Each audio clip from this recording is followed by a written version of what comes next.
The hospital's fluorescent lights hummed overhead as Lena sat beside her father's hospital bed, his frail hand wrapped in hers. When Ivy, her half-sister, tossed the contract on the table with a smirk, Lena felt her world crack. Marry Damien Vale, the mute and feared heir to the Vale Empire, for 1 year, take Ivy's place as part of a deal struck in secrecy. He doesn't even care who he marries, Ivy had shrugged.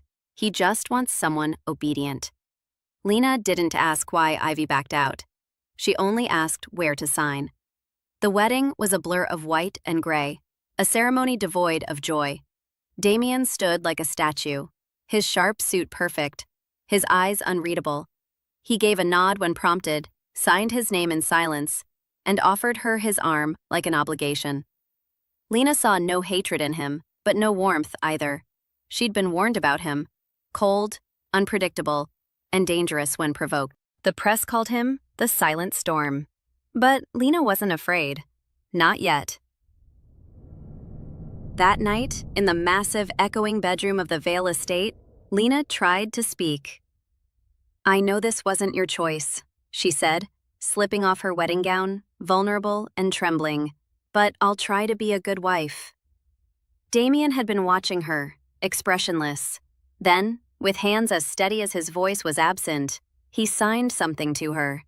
The interpreter nearby translated, "This is strictly business. You sleep on the couch." Lena curled on the expensive velvet couch, eyes burning. The silence in the mansion was louder than any scream.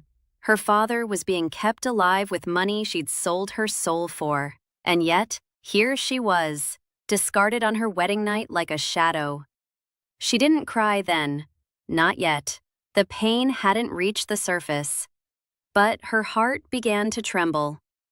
Outside, the city celebrated the union of power and grace.